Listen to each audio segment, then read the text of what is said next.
मतलब हमारे माँ बाप वैसे तो हमें संस्कार अच्छा देते हैं और हमें अच्छी शिक्षा ही देते हैं, लेकिन कभी कभी होता है कि हमारे आपस में इतने वैचारिक मतभेद हो जाते हैं। उनके टाइम पे कुछ और होता था, हमारे टाइम पे कुछ और होता था। तो मतलब क्या होता है कि जैसे वो सोचते हैं कि हमारा बच्चा हमारी बात माने, हमारी ही समझे, तो और जबकि हमको पता होता है कि हम जो बोल रहे हैं वो गलत नहीं है या उससे किसी को अहित नहीं है। ऐसे कभी कभी उनको लगता है कि एक लड़की होना बहुत लिमिटेड होना रहता है, कि आप लड़की हैं, आपको एक तरीके में रहना चाहिए, आप लिमिटेड ही रहिए। और हमें लगता है कि नहीं, हम एक लड़की हैं तो हम कर सकते हैं, क्यों नहीं कर सकते हैं, हर चीज़ें कर सकते हैं। तो उनकी ये सोच रही है कि मतलब हम जो है लड़कियों को इतने ही दायरे में रखेंगे। इतने आपको कितने दायरे में जाना है? दायरे इन द सेंस गुरुजी की जैसे लगता है कि उनको लगता है कि बहुत ज़्यादा मतलब बाहर छूट नहीं देनी चाहिए, और एक रहता है कि एक प्राइवेसी मेंटेन होनी तो चाहिए। ज़्यादा छूट, आप छूट चाहती हैं? छूट नहीं चाहते गुरुजी, जैसे लगता है कि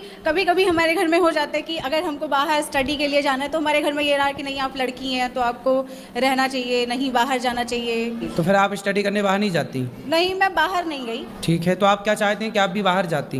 बाहर जाती मतलब मेरे हिसाब से क्या लगता है कि मुझे ऐसा लगता है कि हमारे उनके बीच में बड़े वैचारिक मतभेद हो जाते हैं। तो क्या मतलब ये चीज़ सही है कि हम हर टाइम उनकी बात मानें? ऐसा है, देखो, जैसे आपने कहा कि ज़माना बदल गया, हम मॉडर्न हैं, आज का ज़माना युग मॉडर्न युग है। लेकिन देखो, पुराने ज़माने में ना, पुराने ज़माने की जो दादियाँ होती थी, पुराने ज़माने की जो महिलाएं होती थी, वो गाय का गोबर उठाती थी। तो गाय का गोबर उठाती थी तो लोग कहते थे तो गंवार हैं। और आज की आप जैसी पढ़ी लिखी जनरेशन जो है ना, वो कुत्ते की पोटी उठा रही है और कह रही है हम मॉडर्न हैं। गाय का गोबर उठाएं तो गंवार कहलाती थी, और कुत्ते की पोटी उठा रही हैं तो मॉडर्न कहला रही हैं। गाय से उन्हें दुर्गंध आती है, जबकि बिल्ली की पोटी की कॉफ़ी पीना उनके लिए बहुत मॉडर्न है। ये अभी एक लड़की ने, आपने देखा मेरठ के अंदर, वो तो लड़की बहुत खुली दिल की थी, खुली दिमाग की थी, मॉडर्न थी, लेकिन उस मॉडर्न लड़की ने अपने पति को काट काट के ड्रम के अंदर पैक कर दिया कि नहीं। ये आज़ादी है। आज़ादी ना पुरुषों को मिलनी चाहिए ज़रूरत से ज़्यादा, ना स्त्रियों को मिलनी चाहिए ज़रूरत से ज़्यादा। पतंग जो होती है ना, आकाश में उड़ती है, लेकिन वो पतंग एक धागे से बंधी रहती है। यदि वो धागा टूट जाए या कट जाए तो पतंग आकाश में जहाँ थी वहाँ रह सकेगी? गिर जाएगी।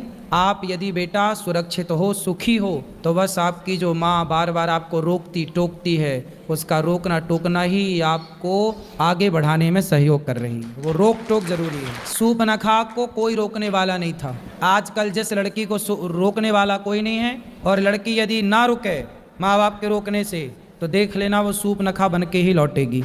इसलिए बेटा रोक टोक जरूरी है। कभी कभी ऐसा होता है कि